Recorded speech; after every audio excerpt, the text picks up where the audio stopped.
नाम राशि ज़हीर है और आप देख रहे हैं ऑनलाइन न्यूज़ इंडिया। आपको खबर देने यह हाजिर हुआ कि मध्य प्रदेश में एनआरआई का समिट है। कहा जा रहा कि पैसा जो है इसके अंदर इन्वेस्ट कीजिए और हमारा भारत आने वाले वक्त में ऐसा है। लेकिन एनआरआईज को प्रॉब्लम्स हो गई। उन्होंने अब टीवी पर आकर कहा, वीडियोज़ उनकी ट्रोल हो रही हैं कि यहाँ इंतज़ाम ठीक नहीं है, हमें बुलाया गया तो हमें बाहर क्यों निकाल दिया जा रहा है। उस हॉल के अंदर बाहर निकाल दिया गया दर्शकों, वो मैं खबर दूंगा। लेकिन इस सबमिट के अलावा मैं आपको खबर ये देना चाहता हूं कि इस तरह की 6 सबमिट मध्य प्रदेश में शिवराज सरकार पिछले 15 सालों में करा चुकी है। 17 लाख रुपए का इन्वेस्टमेंट का वादा हुआ था। ये एक सवाल नहीं बनना चाहिए कि वो 17 लाख करोड़ रुपया का 10% भी क्या मध्य प्रदेश में इन्वेस्ट हुआ। एक तो है बात ये, मैं आपको सिर्फ ये बताने हाजिर नहीं हुआ कि वहां पर इंतजाम खराब हो गया है, वहां पर एनआरआईज परेशान है, नारेबाजी हुई है, शिवराज ने माफी भी मांगी है। लेकिन इस आधी खबर के साथ साथ आधी खबर में यह बताना चाहता हूं दर्शकों कि आखिरकार भारत की आज की तारीख में 10 जनवरी 2023 में हालात क्या हैं। एनआरआई के आप जमघट इकट्ठे करते हैं लेकिन उससे मिलता क्या है, और आज की तारीख में मार्केट ने कितना बड़ा जबरदस्त तरीके का मैं बताता हूं नुकसान उठाया है, वो भी मैं आपको बता रहा हूं। एनआरआईज ने एफआईआई ने कितना पैसा निकाल लिया है ये भी आपको बता दूंगा एपिसोड के आखिर में। खबर दिखाता हूं दर्शकों आपको कि प्रवासी भारतीय दिवस, प्रवेश न मिलने से भड़के एनआरआई, शिवराज ने मन से माफी मांगी। दूसरी तस्वीर में आपको दिखाऊंगा कि पीएम मोदी बोले, मैं भारत के सभी प्रवासी भारतीयों को भारत का ब्रांड एम्बेसडर कहता हूं। मोदी जी, दरखास्त यह है, आप ही के विभागों के अनुसार लगभग 2.25 लाख हर साल भारतीय नागरिकता छोड़ रहे हैं, बिलियनियर हैं उसके अंदर, उनको रोक लीजिए। आप देखिए लीजिए कि एफआईआई जो इन्वेस्ट करती है पैसा यहां पर, वो लोग इतना भारी तादाद में पैसा निकाल कैसे रहे हैं, चीन में लगा रहे हैं या अमेरिका में लगा रहे हैं, ये भी आप पता कर लीजिए। एनआरआई ने तो कह दिया कि हम यहाँ पर नहीं, एनआरआई ने बोली जिनको निकाला गया या बाहर रह गई हैं कि हमें बुलाया गया था, हमारी इंसल्ट है, हम यहाँ पैसा नहीं लगाएंगे। अरे पैसा तो आप क्या लगाएंगे, पिछले 6 वाले जो 6 सबमिट हो चुके हैं उसमें भी कोई रिजल्ट नहीं आया। लेकिन आपके सामने कैसी दुकान लगाई जा रही है दर्शकों, लगा ये रहा है कि वाइब्रेंट इंडिया हो रहा है। पिछले वाले जो इन्वेस्टमेंट है उनका भी पता कर लीजिए। चलिए मैं आपको खबर दिखाता हूँ सिलसिलेवार, ज़्यादा समय नहीं लूँगा, जो हालांकि कंटेंट बहुत ज़्यादा है, लेकिन मैं आपको दिखा देता हूँ कि यही खबर जो मैंने आपको बताई।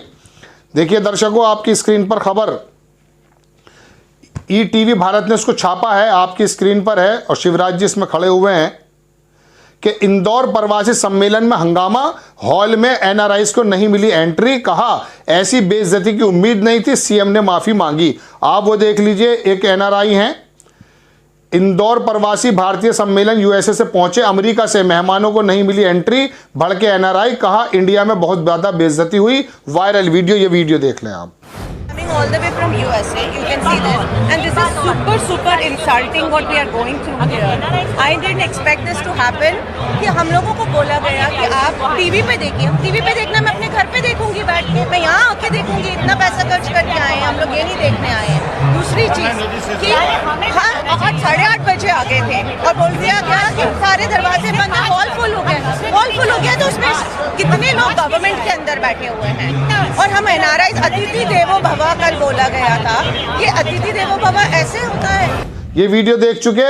दूसरा वीडियो भी आपने देखा, इसके अंदर एक महिला अमेरिका से आई थी, उन्होंने भी यही कहा है। शिवराज ने माफी मांगी, ये भी देख लीजिए। प्रवासी भारतीय सम्मेलन में पधारे सभी प्रवासी भाई बहनों का स्वागत, अभिनंदन करता हूं।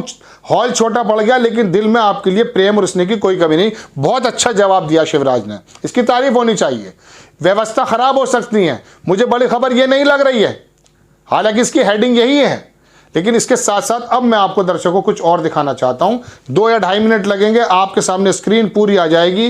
देखिए एक खबर दिखाता हूं मैं आपको, अभी छपी है 2 दिन पहले, और एक खबर छपी आज। ये जो खबर छपी है यह है इकोनॉमिक्स टाइम्स की।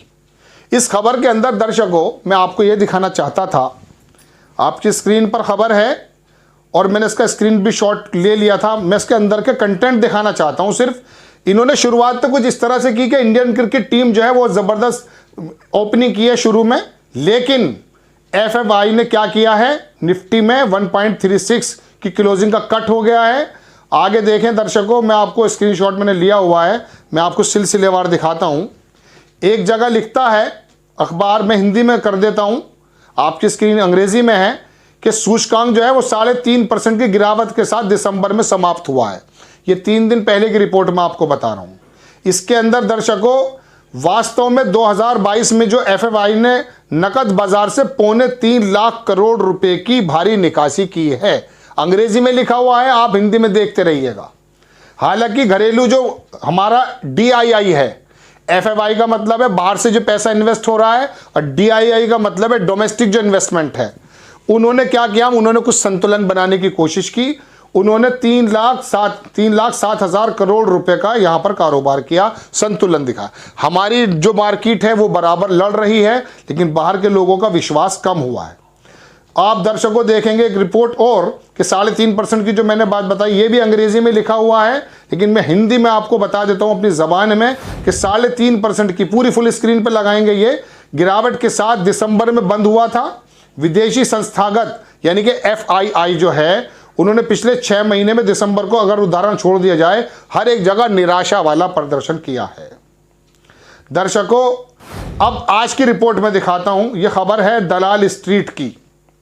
टुडे डाउनसाइड लेफ्ट, इंग्लिश में लिखा हुआ है, मैं दिखा देता हूं कि आज जो है दलाल स्ट्रीट के निवेशकों को 3 लाख रुपए से कम, 3 लाख रुपए कम कर दिया गया है वो मार्केट, क्योंकि बीएससी आप ये समझते नहीं हैं ज्यादा, लेकिन मैं फिर भी बता देता हूं, पूंजीकरण घटकर 2,80,000 करोड़ रुपए का रह गया है।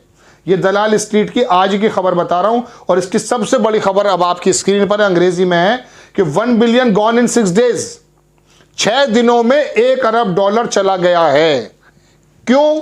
चीन की जो है ना मार्केट खुल रही है, और अमेरिका का जो बैंक है उसने अपना ब्याज बढ़ा दिया है, यहां से पैसा निकाल करके वहां जमा होगा।